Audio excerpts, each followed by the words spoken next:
Well, I've got to share something very funny today and also very worrying. A classic example too of how every revolution eats its own. You know, all these white journalists and politicians who thought, well, hey, look, we can start this race revolution, we can campaign for Labor's voice, a kind of Aboriginal-only parliament, and we'll be able to control all of this. We'll be able to say exactly how fast this revolution should go and when it should stop. Well, that's a huge mistake. And one particular left-wing journalist, and a white one, the ABC's Patricia Karvelas, a real crusader for the voice, today learned that big time. In fact, she was eaten alive on air by Senator Lidia Thorpe, who, in doing this, showed exactly why she is suddenly a big new danger.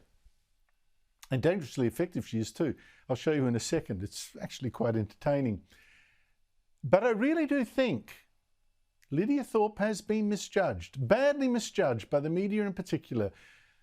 She's generally been written off as just an attention-seeking race baiter out in the fringe, an embarrassment. I mean, someone so radical that when protesters, mostly Aboriginal, burned the doors of Old Parliament House, she celebrated by tweeting, "Seems like the colonial system is burning down. Happy New Year, everyone." I know, talking about someone who would seem such a fringe character, that last Australia Day she appeared at an anti-Australia Day protest, actually waving a war stick, telling Aborigines they were indeed at war against the rest of us. This is a war! They are still killing us! They are still stealing our babies! They are killing our men! And they are still raping our women! Now, a lot of people might have thought that someone inciting a mob like that would be finished. I mean, imagine if Peter Dutton waved a war stick and told whites they were at war with Aborigines, he'd be gone. He'd probably be locked up. It seems like there are different rules for people like Lydia. But this month, even the media left had enough of her because, oh my goodness, she quit their Greens party, saying she was dead against it, supporting Labor's voice because she reckons it won't be powerful enough. She wants black rule, she wants black sovereignty, treaty, the lot, and now. Well, her defection really upset a lot of white left journalists who seem to think that this race politics they've unleashed, this new apartheid, is something they can control. David Crowe of the Sydney Morning Herald, for instance, raged that Thorpe had ratted on the Greens. This weakened her credibility. Thorpe would speak for just a narrow group on the edge of the debate. Oh, how wrong. And not just because Thorpe now is, you know, a radical hero and now commands herself, by the way, a critical vote in the Senate that Labor needs. Look at this. This is the National Indigenous Times, right? It's an Aboriginal newspaper that crusades for the voice. It's got a great big thing here on the second page. Campaigns for the voice.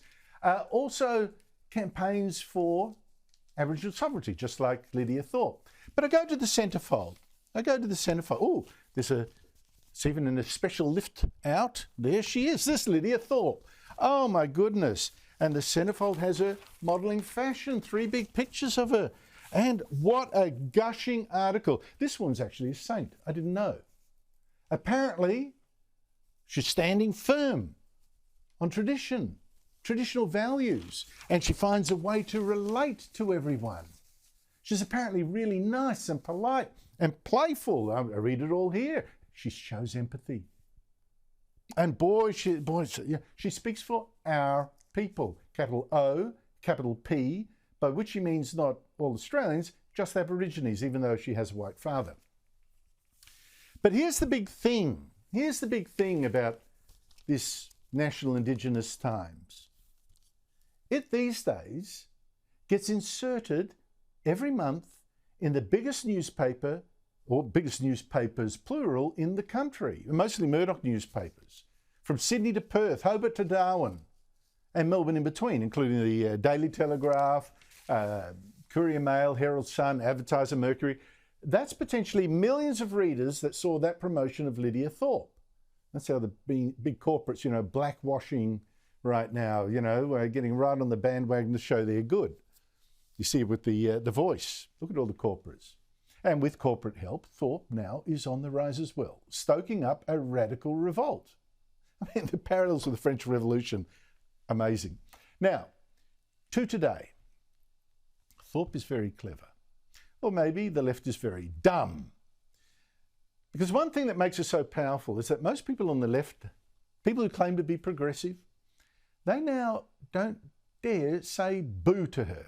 They've been trained for years now to think that if you criticise or say no to some Aboriginal activist, you must be racist.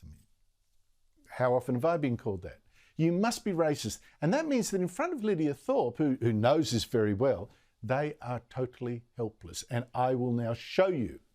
Because this morning, that's exactly what happened to Patricia Karvelas, an ABC presenter so on board with Labor's race agenda, so mad keen for the Voice that she tweeted a picture of herself with Linda Burney, the Indigenous Australian Minister, and called her a legend. Well, this morning, Thorpe played her like a trout. It was a classic case of race bullying, of playing the race card. And, how could a white leftist like Patricia Karvelas tell this Aboriginal woman to get behind Labor's Voice? It troubles me that white progressives use that as an excuse. And that's part of the problem, PK, that, if you vote no, then you're going to stand with Peter Dutton or Pauline Hanson. So that is another way of taking away the voice of those grassroots blackfellas who have a progressive no that the white progressives don't want to hear. And that's part of the problem. That's systemic racism right there. And then it got rather better. I mean, Karvelas was shamed into near silence. So this is actually a masterclass of race bullying, how it works. She was shamed into near silence as Thorpe promoted her apartheid politics and confronted Karvelas with a horrible thought that this ABC presenter wasn't as progressive as Thorpe and was trying to foist on poor, innocent, oppressed Aborigines a toothless voice.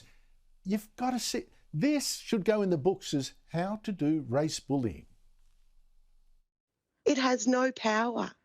Why is everyone so excited with their hands on their heart saying, we want to give the Aborigines a powerless I understand your critique, advisory. but by the same token, let me just put this question to you because it's an important one. Because that's what it is, right? But you don't want the progressives to hear this, do you, PK? No, you're on the radio station, so they're hearing you. But the counterfactual. You're out there saying Bernie's a legend, so we know where your allegiances lie, and you need to allow your audiences to understand that there is a progressive no. That was it for Patricia Karvelas. She didn't even dare contradict Thorpe when Thorpe made the outrageous claim that Australians are stealing Aboriginal children, not rescuing them, stealing them, and, said Lidia Thorpe, this was genocide. That is a disgusting false claim that would inhibit people from saving Aboriginal children who badly do need saving, some of them. And in a big finale, Thorpe played not just the race card, but the gender card as well. And Karvelas, poor progressive Karvelas, who'd called Linda Burney a legend, had nothing left to say, not a squeak. I don't hear you calling me a legend. I hear that your tone is very different when you interview me. And that's got to change. You've got to stop setting black women up against one another and allow the truth to be told. Setting black women against each other because you... seriously. Lidia Thorpe is magnificent in that awfulness, in playing race cards like a pro, and it's going to work every time she does it, particularly on the ABC. You can understand from that why the ABC cannot resist Lidia Thorpe. In fact, I doubt there's anyone on the national broadcaster, on SBS, probably most of the commercial TV stations either, who know how to say no to an Aboriginal activist, and even one as dangerous as Lidia Thorpe. No one dares. Hey, promotion in all the big News Corp papers in the land. How wonderful for her. And there was Australian as well. Our white progressives have set off a race war they cannot control, and that will torch us all.